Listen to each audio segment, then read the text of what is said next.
ஓம் சைராம், ஜெய் சைராம். என் அன்பின் பிரியமே, நல்ல செய்தி கூறுவதற்காக நான் நீண்ட நேரமாக காத்திருக்கிறேன். உன் வேண்டுதல் நிறைவேற உள்ளது என் குழந்தையே. இனியும் என்னை காக்க வைக்காதே. உன்னில் எழும் தேவையில்லாத மனம் வருந்தும் சிந்தனை எழும் காரணம் ஒன்றை நீ 10ஆக பார்க்கின்ற உன் கண்கள் அல்ல, உன் மனம்தான். உன்னை அறிய நீ யாரிடமும் எதையும் கேட்க வேண்டாம். உன் முன் உன்னையே யார் என்று காட்டுகிற கண்ணாடி முன் நில். நீ நிற்பதைப் போன்ற உன் உருவம் நேர்மறை என்று நினைத்து உன்னை கண்ணாடியில் காணும்போது எதிர்மறை, அதாவது உன் வலது கைகள் இடது கையாய் தோன்றும். நீ அதில் உன்னை மாறி காண்பிக்கிறது என்று கூறுகிறாய், ஆனால் அதுதான் உன்னை உண்மையாக வெளிக்காட்டுகிறது. கைகள் திசை மாறி காண்பிக்கலாம், ஆனால் உன் ஆன்மாவை காட்டும் உண்மையான ஒரு பொருள் கண்ணாடிதான். அதில் நீ உன்னை நினைக்கின்ற எண்ணம் உயர்த்தி பேசி அந்த கண்ணாடி முன் நின்று பார். உன் உயரங்கள் எவ்வளவு குள்ளமாக இருக்கிறது என்பதை அறிவாய். இதுவே உன்னை தாழ்த்தும் விஷயங்களை யோசித்துப் பார். அவைகள் தோல்வியாய் இருக்கலாம், ஆனால் அவை உனக்கு தந்த வைரமான பொக்கிஷ அனுபவம். அந்த அனுபவத்தின் பாடங்கள் வெற்றியை விட கோடி மடங்கு பெரியது. வெற்றி என்பது தற்காலிகமே, ஆனால் தோல்வியால் நீ உணர்ந்த பாடங்கள், அவற்றின் அனுபவம் வாழ்க்கையில் வெல்ல வைக்கும். அதுதான் உண்மையான வெற்றி. அது உன்னை பக்குவமடைய வைத்து நீ எப்படி இருக்க வேண்டும் என்று உனக்கு சொல்லி உன் பிறப்பை புனிதமுடையதாய் மாற்றும். நான் சொல்லும் வழிகளில் நீ செல்கின்றாய். நிழலுக்கும் நிஜத்திற்கும் உள்ள வேறுபாட்டை அறிய ஆரம்பித்து விட்டாய். உன் வாழ்வில் இனி எல்லாம் சுபமே. ஏன் தங்கமே, நல்ல மனிதர்களை நீ சந்திக்கப் போகிறாய். நல்ல நல்ல நிகழ்வுகளில் கலந்து கொண்டு மகிழ்ச்சி அடைவாய். இல்லத்தில் இன்பம் தொடரும். உன் மனதில் இருக்கும் சந்தேகங்கள், பயங்களை ஒதுக்கி வைத்துவிட்டு மகிழ்ச்சியான தருணங்களை நீ அனுபவிப்பாய். நீ இன்று எல்லாவற்றையும் சிறப்பாக செய்து முடிப்பாய். சந்தேகம் வேண்டாம் குழந்தையே, உன் மனதில் நான் இருக்கிறேன்.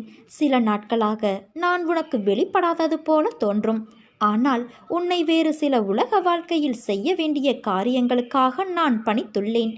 மீண்டும் உன்னை நான் ஆட்கொள்வேன். இருளை கண்டு நீ மிரளாதே. வாழ்க்கை என்றால் இன்பமும் துன்பமும் இணைந்ததுதான். இன்பத்தை மட்டுமே அனுபவித்தவனும் இல்லை, துன்பத்தை மட்டுமே அனுபவித்தவனும் இல்லை. கடினமான காலங்களில் நீ எதிர்கொள்ளும் அனைத்து பிரச்சனைகளும் உனக்கான வாழ்க்கை பாடத்தை கற்றுக் கொடுக்கவே வருகிறது. அதை நீ உணர்ந்தாலே போதும், உன் மனம் சீராகும். நான் முன்பே உன்னிடம் கூறியிருந்தேன், பொறுமையாக இரு, உன் வேண்டுதல்கள் ஒவ்வொன்றாக நிறைவேறும் என்று. அப்படி ஒரு வேண்டுதல் இப்போது நிறைவேறப் போகிறது. எந்தவித சந்தேகமும் இல்லாமல் நீ நம்பிக்கை வைத்திருந்தால், நேர்மறை எண்ணத்தோடு இருந்தால் அது இப்பொழுது நிச்சயம் நிறைவேறும். நிறைவேறியவுடன் என்னிடம் நீ நன்றி சொல்ல வருவாய். உன் பொறுமைக்கான, நம்பிக்கைக்கான அந்த பரிசையும் பெறுவாய். ஒவ்வொரு கர்ம வினையையும் நீ தீர்க்கும் பொழுது உன்னை நான் என் வீட்டிற்கு அழைத்தேன். என் அழைப்பினாலேயே நீ அங்கு வந்தாய். ஒவ்வொரு வினையையும் தீர்ப்பதாலேயே நீ தரிசனம் பெற்றாய். அடுத்து உன் வாழ்வில் சில வினைகளை நீ தீர்த்தவுடன் மீண்டும் என்னை வந்து தரிசிக்கும் வாய்ப்பை பெறுவாய். நம்பிக்கையோடு இரு. உன்னை நான் தான், உன் தந்தையான நான் தான் வழிநடத்துகிறேன். அமைதியாக இருப்பவர்களுக்கு கோபம் வராது என்று நினைத்து விடாதே. அவர்கள் மனதை கட்டுப்படுத்த தெரிந்தவர்கள். எதற்கும் உணர்ச்சி வசப்படாமல் ஒவ்வொரு விஷயத்தையும் நிதானமாக செயல்படுத்து. உன் வாழ்க்கையில் நிச்சயம் நீ உயர்வாய்.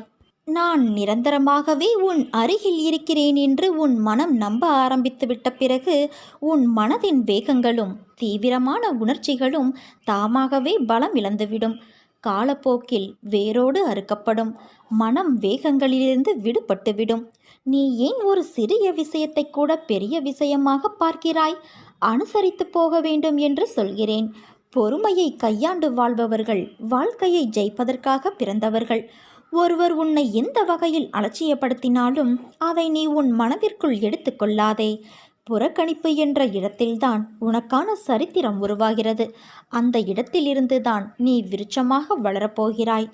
நான் மட்டுமே அனுசரித்து போக வேண்டுமா என்று நினைக்காதே. நீ இப்படி நினைத்தால், இப்படியே இருந்தால் இறுதியில் சண்டையிலும் வாக்குவாதங்களிலும் தான் முடியும். அமைதியாய் இருப்பது சிறந்தது. பல பிரச்சனைகளிலிருந்து உன்னை காக்கும் கவசமாய் அது விளங்கும். அமைதியாக உன்னை நீயே தியானித்துக்கொள். ஒரு அமைதியான பூங்காவனம் உன் மனதில் பூக்கும். நிம்மதி தென்றலாய் வீசும். மகிழ்ச்சி மலர்களின் வாசமாய் உன் முன் நறுமணம் தூவும். உன் கோபங்கள், ஆதங்கம், வருத்தங்கள், உன் எதிர்மறை எண்ணங்கள், கெட்ட எண்ணங்கள், இப்படி எல்லாம் அந்த அமைதி நிலை முன் மண்டியிட்டு குலைந்து போகும். அதனால் இப்போது உள்ள சூழலில் உன்னை காக்கும் கவசம் அமைதிதான். அதை நீ கடைப்பிடி. உன் வாழ்வு இனிமையாகும். வாக்குவாதங்கள் என்றைக்கும் எதற்கும் தீர்வு அல்ல குழந்தையே. அதை நீ ஒருபோதும் செய்யாதே. ஒருவன் உன்முன் செய்கின்ற செயல் பிடிக்கவில்லை என்றால் தன்மையாக சொல்லிப்பார். கேட்கவில்லை என்றால் அவர்களை விட்டு விலகிவிடு. அவர்களிடம் வாக்குவாதங்கள் செய்தால் உன் நிம்மதிதான் பறிபோகும். அதற்கு நீ என்றைக்கும் இடம் கொடுக்காதே. நீ ஜெயமாக எல்லா செல்வ வளங்களையும் பெற்று சீரும் சிறப்புமாய் நல்ல பெயரோடு மகிழ்ச்சியான வாழ்க்கையை நிச்சயம் வாழ்வாய். அதற்கு உன் அப்பா நான் பொறுப்பு. அன்பு குழந்தையே, உன்னுடைய துன்பமான காலங்களை கூட புன்னகையோடும் தளராத நம்பிக்கையோடும் எதிர்கொண்டு பார். உன் தடைகள் அனைத்தும் வெற்றி படிகளாக மாறும்.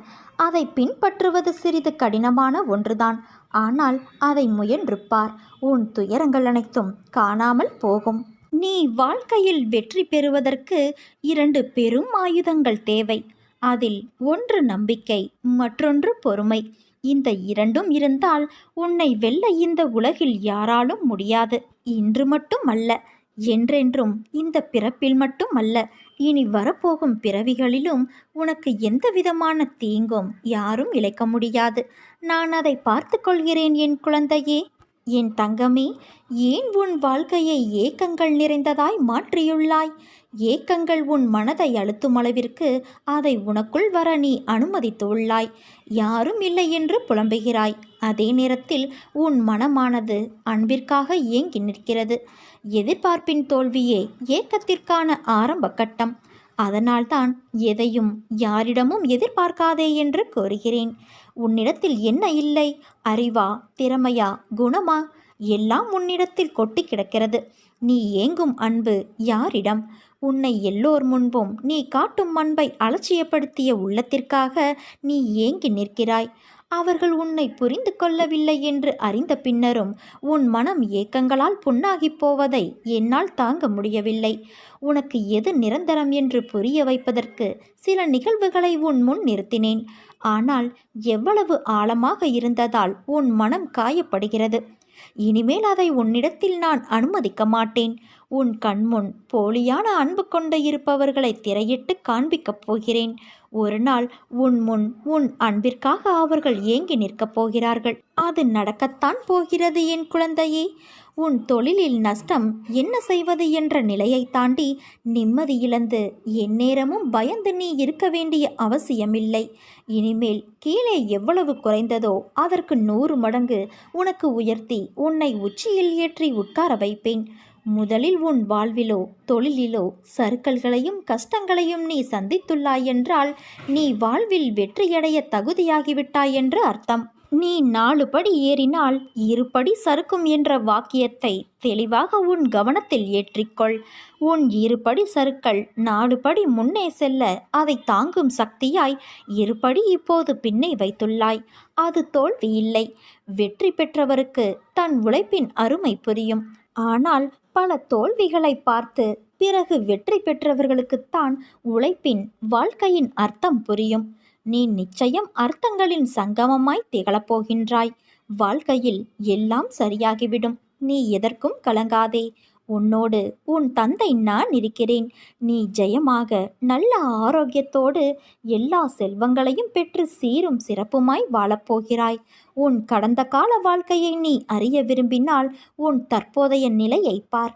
உன் எதிர்கால வாழ்க்கையை நீ அறிய விரும்பினால் உன் தற்போதைய செயல்களை பார். நீ நம்பிக்கையோடு இரு, நல்லதே நடக்கும். என்னை நோக்கி நீ வேண்டுதல் செய்ய துவங்கிய அந்த நேரத்திலேயே உனக்கு பதில் தரும் வேளையை நான் துவங்கிவிட்டேன். அதனால்தான் நீ சோதனைகளை அனுபவிக்கிறாய் என்பதையும் உனக்கு பலமுறை அறிவுறுத்தி வைத்திருக்கின்றேன். இப்போது மீண்டும் அதை உனக்கு நினைவுபடுத்துகிறேன். கலங்காத இரு என் குழந்தையே. தாமதமானாலும் தப்பாமல் கிடைக்கும். நல்ல இடத்திலும் தகுந்த நேரத்திலும் உன்னை ஓடி வந்து நான் காப்பேன். என் வாக்கு என்றுமே பொய்யாகாது. என் முன் நின்று என் பிரச்சனைகளுக்கு விடிவு காலம் இல்லையா என்று கேட்டாயல்லவா? உன் வாழ்க்கையில் இனிமேல் நடக்கப் போகும் மாற்றங்களும் அற்புதங்களும் அதிசயங்களும் ஏராளம்.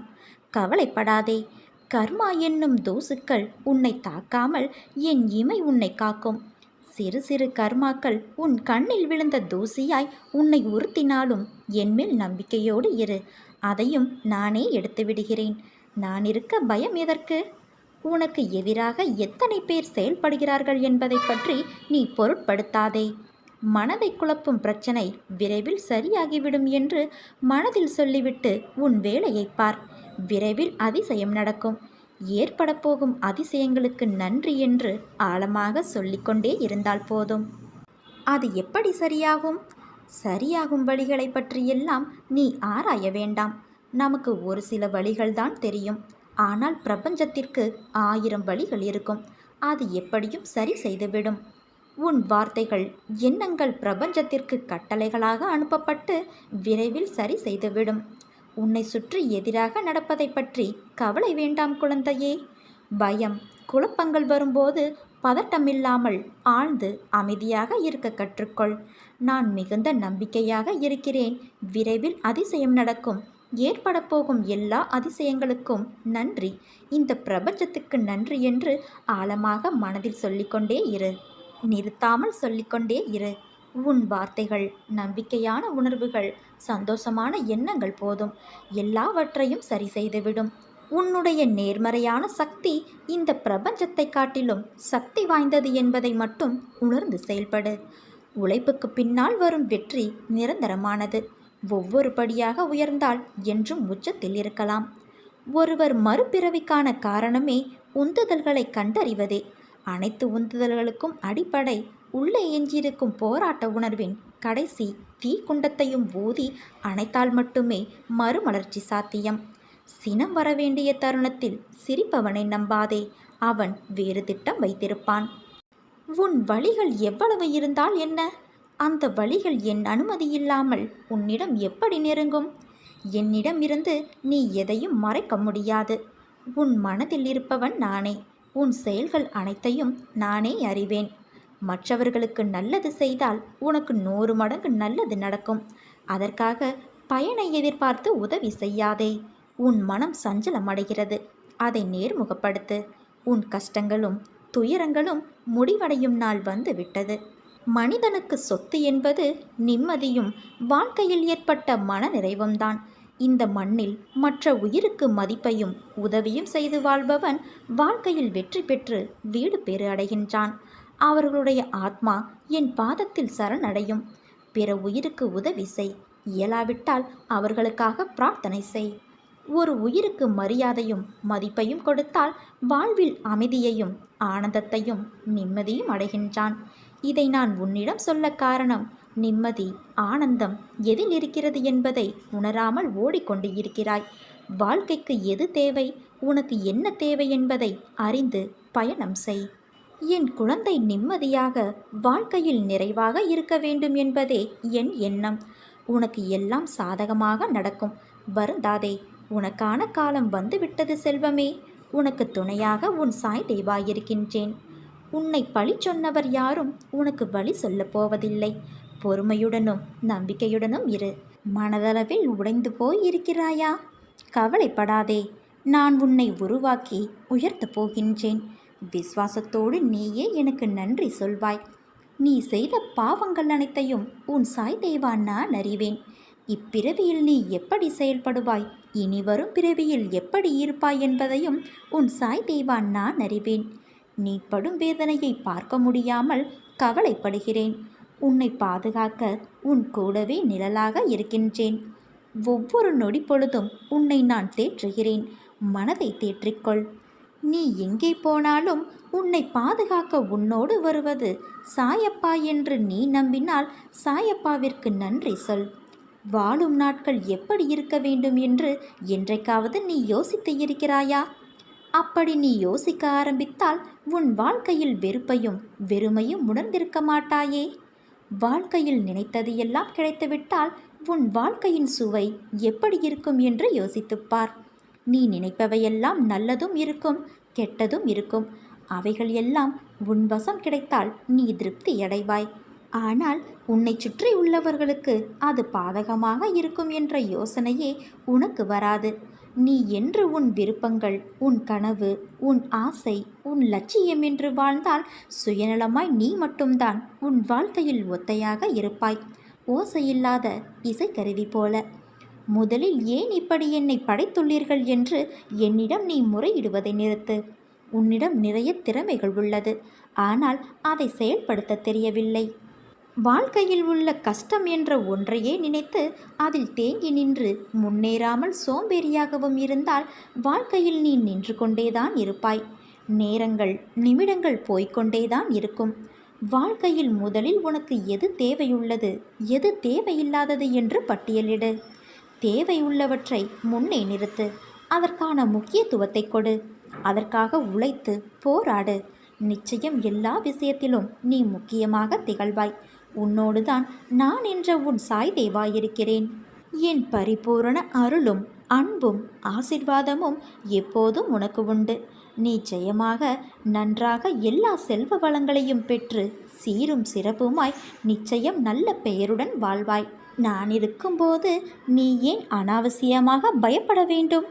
பயப்படாத இரு. ஏன் நீ 10 ஜென்மங்கள் கஷ்டப்பட வேண்டும்? என் மீதான நம்பிக்கை பூரணமாக இருந்தால் 10 நாட்களில் உன் தொல்லைகளையும் ஊழ்வினைகளையும் அளித்து உன்னை என்னால் காப்பாற்ற முடியும். உனக்கு இகபரநலன்களை அளிக்க நான் இவ்விடத்தில் இருக்கும்போது நீ ஏன் அனாவசியமாக பயப்பட வேண்டும்? எனது பக்தனை நான் மறக்க மாட்டேன். அவனை 2000 மைல்களுக்கு அப்பால் இருந்தாலும் நான் எப்போதும் அவனை நினைத்திருப்பேன். அவன் இல்லாமல் ஒரு துளி கூட நான் உண்ண மாட்டேன்.